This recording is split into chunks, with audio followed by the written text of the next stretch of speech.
Bonjour.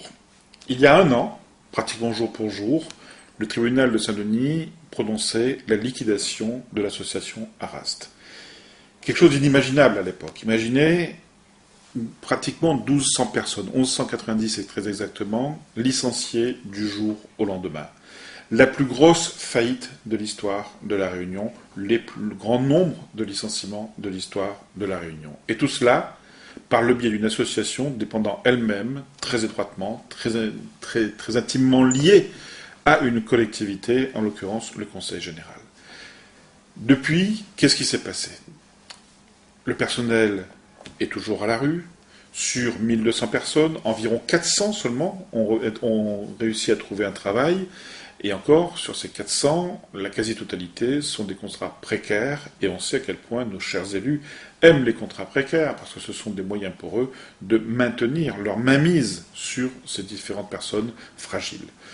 Donc, la situation, jusqu'à peu, avait pratiquement pas évolué, et hier, conférence de presse des élus du Conseil général, avec à leur tête Nassima Dindar, pour annoncer la création d'un GIP. Alors, un GIP, c'est une structure, une nouvelle, une de plus, j'ai envie de dire, mais là, en l'espèce, qui va coordonner l'action des différentes associations qui, sur le terrain, sont déjà subventionnées par le Conseil général et qui vont donc embaucher les personnes qui auront été, pour certaines, viendront de la race et pour d'autres, ne viendront pas de la race. Alors, revenons un petit peu sur cette affaire parce que, je l'ai dit, c'est un des plus gros licenciements de l'histoire de la Réunion et donc, quand même, ça mérite qu'on s'y attarde un tout petit peu. 1200 personnes licenciées, je le répète, pour un coût de plusieurs millions d'euros, parce que si les jugements qu'il y a eu récemment à Saint-Pierre devant le tribunal des prud'hommes se confirment, le Conseil général dépensera autant, si ce n'est plus, en versant des indemnités de licenciement à ce personnel que l'argent qu'il aurait fallu mettre dans la raste pour la maintenir à flot et permettre de maintenir ses postes. Donc on le voit bien, c'est une ineptie politique. On va dépenser de l'argent pour mettre des gens à la rue, alors qu'on aurait donné la même somme à l'association, sous réserve bien évidemment de faire ce qu'il faut, de les encadrer un peu plus, d'exiger peut-être des choses d'elles que jusqu'à présent on ne demandait pas, mais en tous les cas, on va dépenser autant avec pour résultat 1200 salariés à la rue, moins 400 qui ont trouvé du travail, il en reste quand même 800 qui aujourd'hui sont sans travail et n'ont toujours pas touché leurs indemnités de licenciement. Il s'agit là, je l'ai dit, d'une aberration politique, mais d'une tâche qui va rester à vie sur ces élus qui ont osé prendre ce genre de décision. Alors, qu'est-ce qui a pu les motiver? Eh bien, on le sait, et aujourd'hui on le voit. À l'époque, la RAST avait peut-être fait quelques erreurs, et d'ailleurs on s'étonne qu'il n'y ait pas d'enquête sur ce sujet pour savoir quelles erreurs il y a eu, et si vraiment l'équipe de direction en porte une part de responsabilité.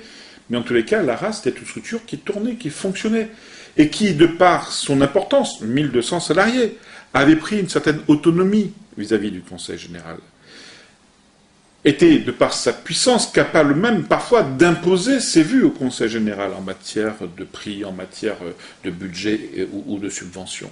Donc, la RAST était devenue, je dirais, incontrôlable pour les élus. Et qu'est-ce qu'ils ont voulu faire? Ils ont voulu remplacer la RAST, très grosse structure, par plusieurs structures plus petites, mais également plus proches d'eux politiquement, de façon à leur permettre d'embaucher de nouvelles personnes, différentes de celles de la RAST, mais qui étaient leurs militants ou des proches d'eux, de façon à pouvoir continuer à rester au pouvoir.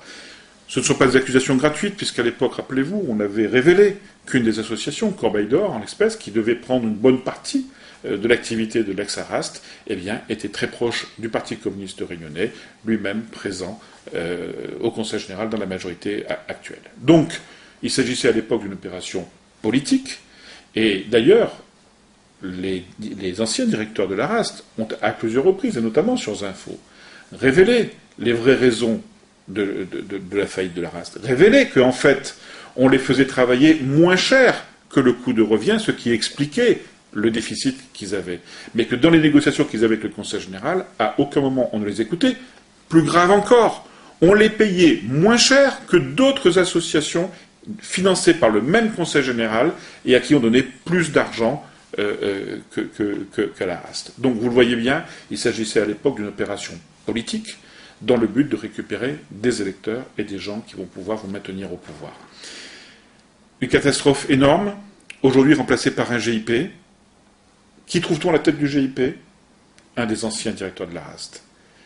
Et qui aujourd'hui vient critiquer l'ARAST alors même qu'il faisait partie à l'époque de l'équipe de direction et alors même qu'il est donc responsable de la situation de l'ARAST. Pourquoi est-ce qu'il ferait mieux aujourd'hui au GIP que ce qu'il faisait hier à l'ARAST? Voilà la question que je vous pose.